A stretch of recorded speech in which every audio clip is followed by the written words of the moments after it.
Hi, my name is Cold Beer and let's start with Pacific Drive. This is a very interesting title, driving survival adventure where you face supernatural dangers on each expedition into the exclusion zone. Here you'll make your base of operations in an abandoned garage, where you will research new parts, customize your station wagon, and chart routes deeper into the zone. Although honestly this crafting part was a bit underwhelming for me. You know, at first you drive and the atmosphere is amazing. It's absolutely a 10 out of 10 journey into the mystery, where you see things you aren't supposed to see. And then the garage part starts, and you suddenly feel like playing a house flipper or car mechanic game of some sort. You must search for the parts to make other parts, repair your car, and so on. And that honestly killed the mystery vibe for me. Also, the inventory is super complicated. I felt like I have no idea what I'm supposed to be doing all the time. Maybe if they introduced the garage and then really quickly showed you how to make repairs and then released you into the zone again, that would be a way better experience. So if you don't like crafting, avoid. The game is obviously heavily based on that. Anyway, all the vibes here lead to Strugatsky Brothers and their roadside picnic story. Many games draw inspiration from it, from legendary Stalker to a more recent Tunguska the Visitation. And if you like the theme about some stranger things happening in the specific area, I recommend you to watch the movie named Annihilation with Natalie Portman. You won't be disappointed, I promise. You won't forget that bear creature, like never.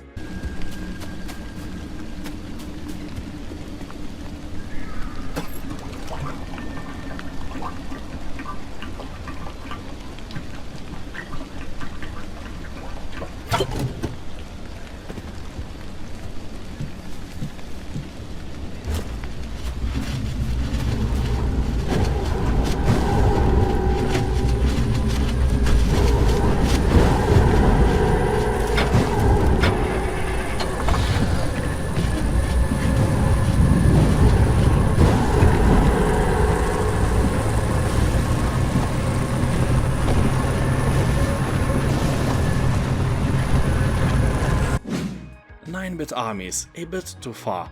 Finally, we get a sequel for the 8-bit RTS game series. Here you'll rally your military forces across a variety of battlefields and act out your strategy over land, sea and air. Deploy your airborne soldiers, destroy enemy units, bridges and virginities, and aim your superpowers in a new kind of pixelated pyromania. In the full version of the game you will be able to play the campaign alone or join others online, playing together in co-op campaigns or against them, in a mix of skirmishes supporting up to 8 players. You can also download new maps, mods and more with full Steam Workshop integration, discovering new ways to render all to burning bits and bytes. You can also upload your own mods to share with friends and foes alike. So if you like RTS games, try the demo while you can.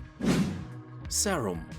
The next fest is overpopulated with crafting survival games, and except the Pacific Drive there is almost nothing original in this field. People are just trying to make money, instead of actually making interesting games, and that is sad. Serum looks like a nice exception from this bunch. The visuals alone make you want to try it. Of course, the feeling of an indie game is quite strong. It is beautifully done, but everything around you is obviously cramped in a small space, at least in the demo. So here you are thrown into some post-apocalyptic world where your time is running out. Literally, just like in famous movie In Time with Justin Timberlake, you have a timer on your hand, and if the time runs out completely, you just die. To not die, you have to brew various serums and inject yourself periodically. That kinda feels like a chore, but honestly that is a bit more interesting compared with the mechanics where you are thirsty or hungry all the time. So these injections are basically the same as food in other survival and crafting games. You have to gather ingredients and you have to cook them. And just like some specific food, some serums give you special powers as well. Anyway, this looks like an original game and I recommend you to try it. Crown Wars: The Black Prince.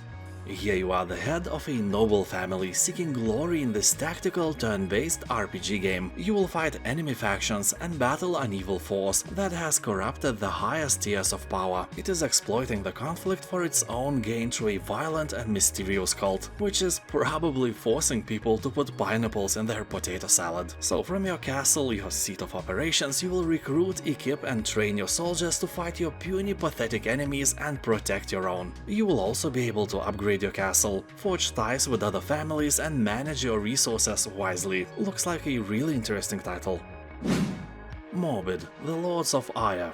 This is a continuation and reinvention of the famous isometric Souls-like action RPG Morbid: The Seven Acolytes. Here you will return once more to do battle with horrific creatures in a dark and twisted world of pain and suffering and gloom and doom and death and despair and other words that should describe how dark this game is. So basically the company earned some nice money from the previous game and decided to test the 3D waters this time. And you can try it as well and decide if this decision was a win or a total failure.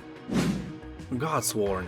This is a fantasy RTS where you will take control of a divine hero, gather worshippers, rally great armies of mortals and mythical creatures, and crush your enemies to prove you are worthy to lead these lands. Protect your followers and burn your enemies with the light of the sun as the goddess Saule, or strike under the cover of darkness as the moon god Menes. For me it is obvious that these gods are from Baltic mythology, which is shared between Lithuanians and Latvians. And I like that not only because I am Baltic myself, but because finally someone grew balls big enough and decided not to go with mainstream Greek or Egyptian or famous Estonian mythology, but rather took an original turn. Game looks nice, the units are responsive, and the gameplay is quite fast-paced, which I like.